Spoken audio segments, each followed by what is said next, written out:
Welcome to our exploration of Mikhail Tal, the former world champion known for his creative brilliance. Today we examine a game that Tal's coach Alexander Koblenz praised as one of Tal's most beautiful. In this game, Tal sacrifices a pawn right in the opening and grabs the initiative. Then, by playing positional chess, Tal accumulates a tremendous amount of energy. After that, he executes sophisticated maneuvers in order to create weaknesses in the enemy position. And, of course, all this sets the stage for explosive sacrifices and a devastating attack. Tal's opponent starts with d4 and Tal plays the king's Indian defense. Knight f6, c4, g6, knight c3, bishop g7, e4, short castle. White opts for the most aggressive variation, the four pawns attack, f4, constructing a magnificent pawn center. Now White has a great space advantage and controls all the important central squares in Black's territory. However, this variation has a drawback, because White's pawn center is actually weak and it turns into a target of attack. Tal immediately starts the attack on White's center by playing d6 first, taking under control the important squares and opening the light squared bishop's diagonal. White develops the king's knight and Tal starts the attack. c5. White crosses the center of the board, increasing his space advantage. However, by moving away the pawn from d4, White has opened the diagonal for Black's dark squared bishop. Now the power of this bishop increases, and Tal continues the attack on White's center by playing e6. White develops his king's bishop and Tal captures on d5. Now it would be more common for White to capture with the c-pawn. In this case, Black would have continued the attack on the center by playing rook e8. Now the e4 pawn would be under attack and White usually pushes the pawn forward. And after the exchange on e5 and knight g4, a very sharp tactical battle begins. But in our game, instead of capturing with the c-pawn, White captures with the e-pawn. Now White doesn't have a weak pawn on e4 anymore. However, the e4 square itself remains weak, because White has eternally weakened this square by pushing his f-pawn to f4. Pawns don't move backwards, so the f-pawn cannot return to f3 in order to defend this square. Neither can the d-pawn return to d3 in order to control the e4 square. So the only defender of this square is the c3 knight. Now it would be more common for Black to increase the pressure on e4, his knight already controls this square, by playing either bishop f5, attacking this square for the second time, or rook e8. But in our game, instead, Tal chooses a more aggressive continuation. He wants to deflect the knight from c3 and immediately occupy the e4 square with his knight, centralizing his knight, and also opening the dark squared bishop's diagonal, because at the moment the f6 knight closes the bishop's diagonal. And in order to achieve that, Tal sacrifices a pawn. He plays b5, threatening to push the pawn forward, kicking out the knight from c3. That's why White must capture the pawn. He can capture either with the pawn or the knight. In case he captures with the pawn, Tal was going to play a6, and that would lead to a position similar to the positions arising from the Benko gambit. In this case, White is up a pawn, but Black has a great compensation for a pawn, because after the exchange of these pawns, the files, the b file and the a file, would open, and Black major pieces, together with the dark squared bishop, would exert a very strong pressure on White's queen side. So Black would have a very good compensation for a pawn. So instead of capturing with the pawn, White captures with the knight. But now Tal achieves his goal. The knight is deflected from c3 and he centralizes his knight. Now his knight is greatly placed and the bishop's diagonal is open. White castles and Tal kicks the knight out of b5 by playing a6. And now it would be better for White to return the pawn by playing knight c3 in order to challenge Black's great knight. And after that, Tal was going to exchange on c3, Black gets back the pawn and the position would remain more or less equal. Instead, however, White decided to retain the extra pawn. So instead of knight c3, he retreated his knight to a3. However, now Tal gets a great compensation for a pawn. The a3 knight is out of play at the moment. It's on the edge of the board, far away from the center, while black has retained his central knight. Now, it isn't easy for white to challenge this knight, to remove it from e4, and the e4 square and the e4 knight turns into black's strong point. And Tal is going to play in accordance with Nemcovic's teaching. According to Nemcovich, strong point must be overprotected by as many pieces as possible. And this strong point becomes a source of energy for all the pieces which overprotect it. So by overprotecting the strong point, the side which overprotects it can accumulate a tremendous amount of energy and then start an attack. And that's exactly what's going to happen. So, by playing a6, Tal not only kicked out the knight from b5, but also vacated the a7 square for his rook. So Tal plays rook a7, and now it becomes obvious that he is going to double his rooks on the only open e-file, on the central file, and exert tremendous pressure on this file, and also overprotect his great central knight. White tries to challenge black's control over the e4 square by playing bishop d3, attacking the knight, and Tal plays rook e7, defending the knight. Now, of course, in case white exchanges on e4, after rook takes e4, black would get the advantage of two bishops, and as white wouldn't have the light-squared bishop anymore, his light squares would be weakened, and it will be very difficult for white to defend all these squares. So black would be much better in this case. For this reason, instead of exchanging on e4, white plays knight c2. What else can he do? The bishop's diagonal is open, so it becomes obvious that black has a great compensation for a pawn, because this bishop restricts white's queenside. White cannot develop his queenside, he cannot move his bishop from c1 because the b2 pawn would fall. And as he cannot develop his bishop, he cannot develop the rook either, so the queenside is paralyzed. So white's position is cramped, while black, of course, pieces are much more active. So the most logical move is to bring the knight closer to the center, knight c2. Tal, of course, plays rook e8, increasing the pressure and overprotecting the strong point even more. White tries to challenge black's terrible pressure on the e-file by playing rook e1. And now it's time to develop the queen's knight. Queen d7, knight d7, and the knight is heading to f6 in order to increase the control over the e4 square, to overprotect it even more. White plays, and now, of course, it's really difficult, unpleasant to play this position for white, because black has accumulated a very strong pressure on the e-file, and white must always reckon with the possibility of the knight move. So black can move this knight at any moment with the discovered attack on the rook, and the knight itself can also create some threats. So that might be a double attack. So white must, every move, white must keep in mind this possible threat. While for black, it's very easy to play. So knight d7 followed by knight f6.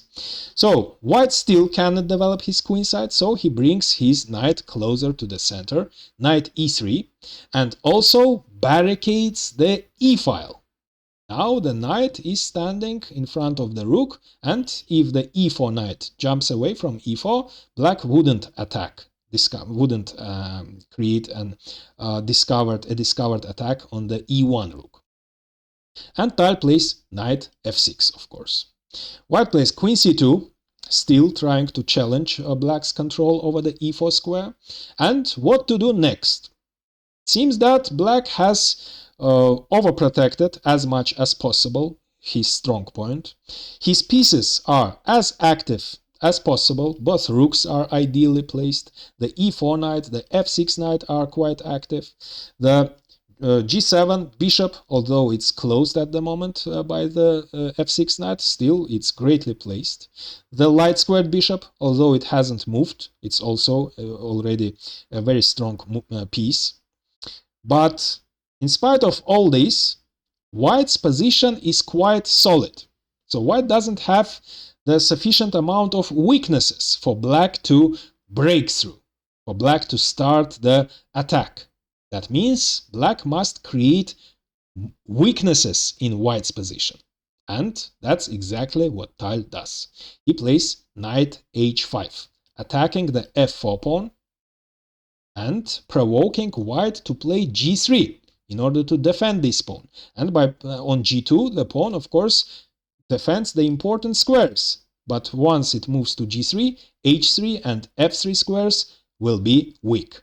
And also, by moving the knight away from f6, Tal has opened the bishop's diagonal. In case white defends the f4 pawn by playing knight f1, opening the bishop's diagonal, defending the pawn, Tal prepared, so as the knight has moved away from e3, the e-file isn't barricaded anymore, and Tal prepared knight g5 with the attack, discovered attack on the rook, and also attack on the knight. What to do now?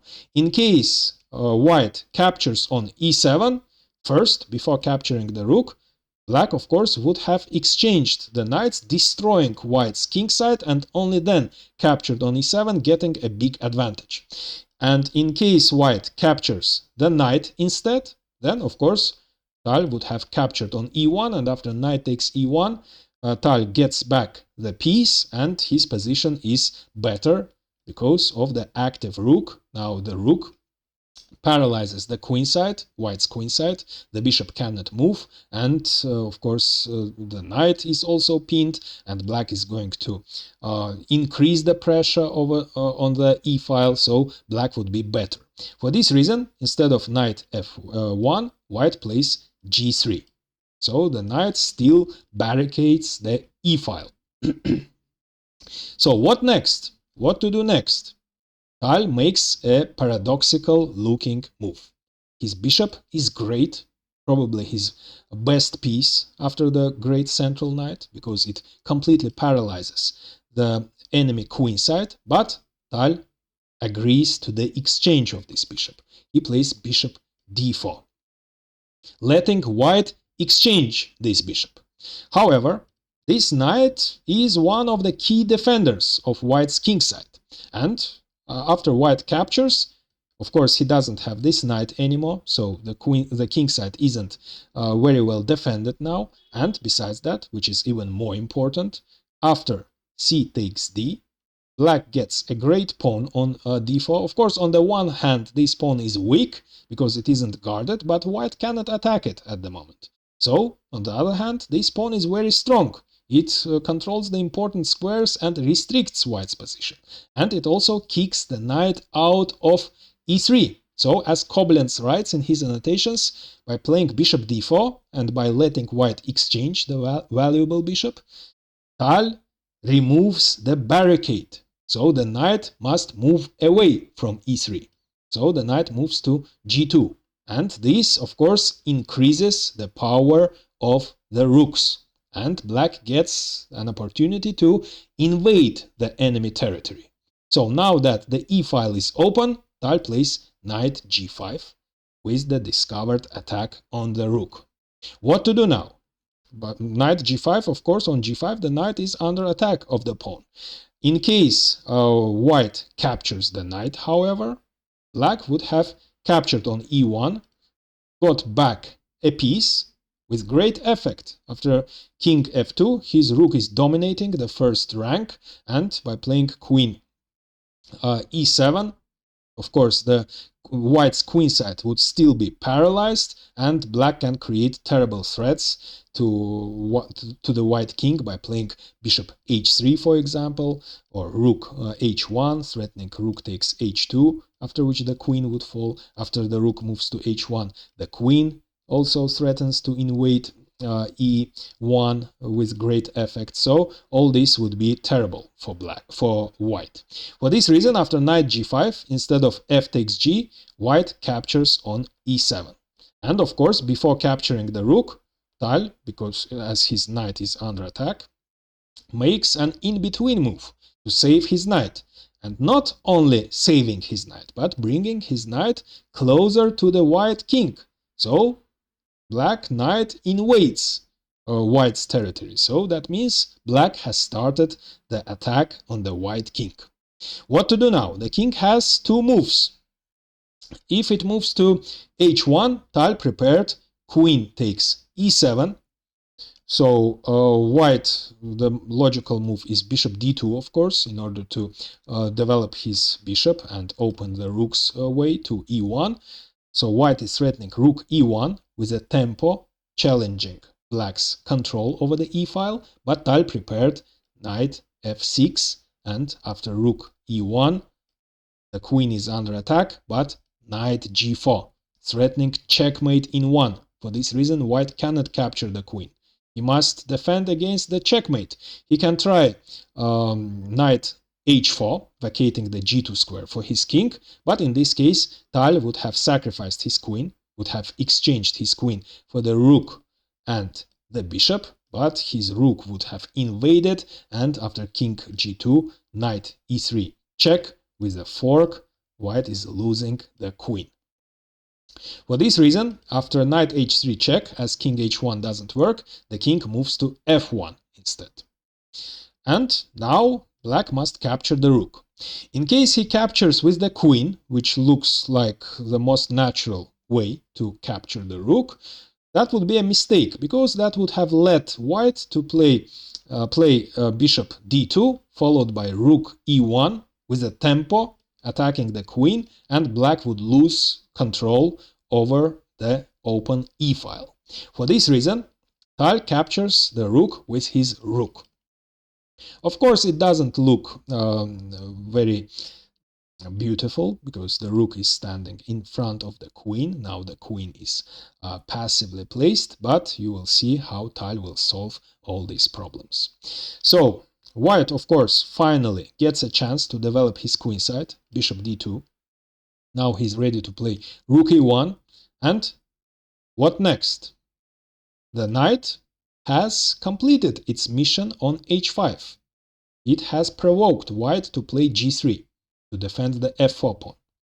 So now it isn't really doing anything on h5. And the king has moved away from g1. That means the h2 pawn is weak. So Tal plays knight f6, and the knight is heading to g4, from which it will attack the weak h2 pawn and also target the weakened e3 square. So the threat of knight g4 is really annoying. After that, white won't be able to defend the pawn. For this reason, white plays knight h4 in order to be able to defend this pawn. Of course, Tal plays knight g4. Now the pawn is under attack. In case white defends the pawn by playing king g2, Tal prepared queen e8, threatening rook e2 check. So the knight is under attack. Of course, white cannot capture the knight right away because of knight e3 with the discovered check, and the queen would fall. So white can try f5 in order to close the bishop's diagonal. Now he can think about capturing the knight, but Tal prepared rook e2 check, invading, and after bishop takes, queen takes e2 check, king takes h3. Now black cannot capture on h2 because the king would capture the knight, but Tal prepared h5, defending his knight and threatening checkmate in 1. The only move is rook h1, but in this case, knight f2 check, king g2, knight takes h1 check. The king cannot capture the knight because of queen f1 check. Neither can the king move to g1. In this case, queen f2 check would follow, forcing the king to capture the knight, and again the same checkmate would follow. And finally, if the king moves to h3, then again he would get checkmated in a few moves after knight f2 check, knight g4 check, and checkmate would follow. For this reason, after knight g4, as king g2 doesn't work and the pawn is under attack, white plays knight f3, defending the pawn with the knight. So, what next? The knights are greatly placed. The knights have already invaded white's king side. The rook is badly placed. It is closing the queen's diagonal, so the queen is passive because of the rook. So the rook must move away from e7. But where? To the most natural square, to e3, to the weakened square, rook e3. Right under attack, but it turns out that white cannot capture the rook because of knight e3. With a fork, white is losing the queen. And by playing rook e3, Tal has attacked the knight, so it came with the tempo. That's why white defends the knight, king g2, and also targets the black knight. Tal increases. Now his queen's diagonal is open, so he increases the pressure on the e-file, queen e7. Again, he dominates the open file. Of course, white still cannot capture the knight because the king would have followed under attack and black would have captured on d3, and it turns out that white actually cannot capture the rook because of knight f2. Again, the geometry of the chessboard would tell, so with a fork, white is losing the queen. For this reason, after queen e7, instead of capturing the knight, white makes the most natural move. Black is dominating the e-file, so white wants to challenge this domination. Rook e1. So, what next? The knights and the rook have invaded white's kingside. Now it's time to invade with the queen. But where? Black would love to play queen h4, bringing his queen as close to the white king as possible. As you know, queen coordinates with knights very well. So if the queen attacks the enemy king with the knight, that usually leads to the lethal result for the king. But at the moment, it looks completely unrealistic because the h4 square is defended by the pawn and the knight. But Tal finds a way to make this invasion possible. First, he sacrifices a knight. Knight takes f4 check in order to deflect the pawn from g3. So white must capture the knight.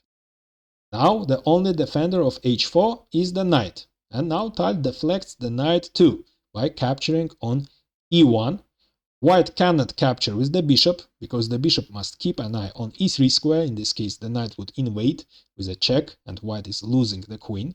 So he must capture with the knight. And now, of course, the queen invades with great effect. Black is threatening deadly queen f2 check, followed by queen takes h2 checkmate.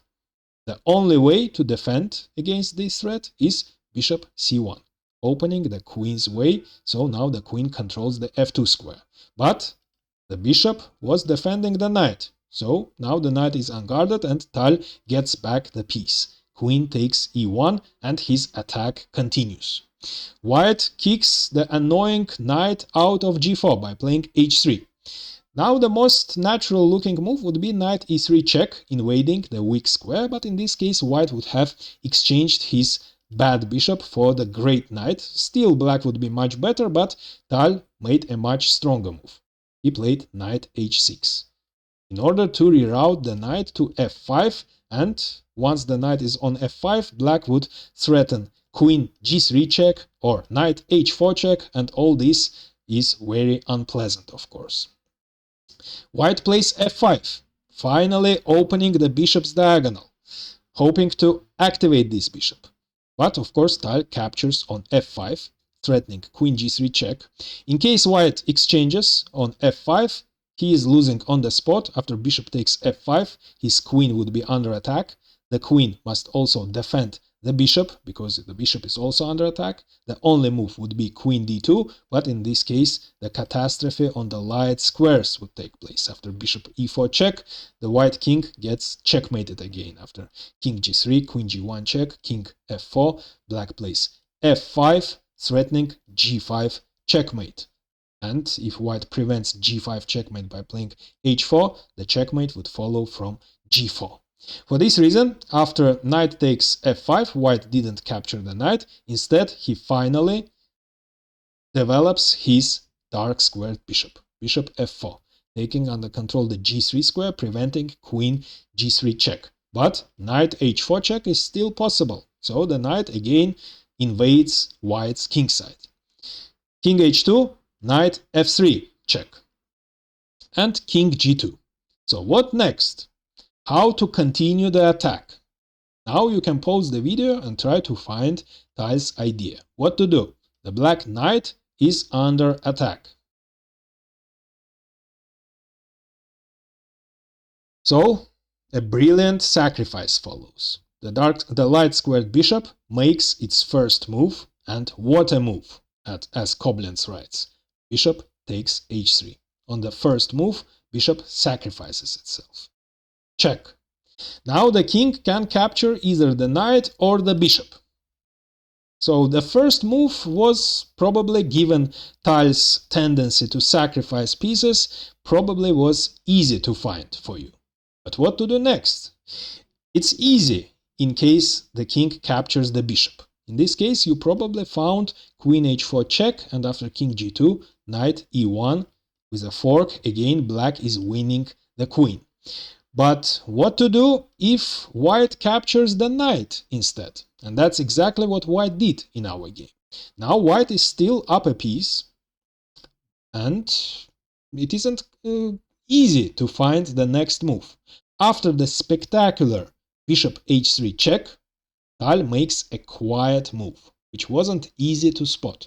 Queen g1, creating immediate checkmating threats. The queen is cutting the white king on the g-file and also defends the pawn. That means black is threatening checkmate in 2. Bishop g4 check, after which the only move would be king e4, followed by f5 checkmate. In case the king tries to run away via e2, that doesn't help because of bishop g4 check, and after king d2, the king still gets checkmated in a few moves.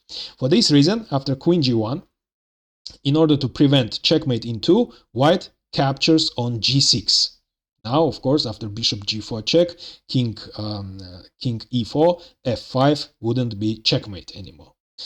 But now Tal can simply win material. He plays queen g4 check, the king must move to f2. Now, first, he captures the dark squared bishop with a tempo check, and after the king moves, he captures the light squared bishop too, and he's up a piece. For this reason, his opponent resigned. And now I recommend watching a game in which Tal sacrifices 3 pawns to open as many files and diagonals as possible and prepare the ground for a devastating attack. But first, like this video and subscribe, as it's really helpful for the channel growth.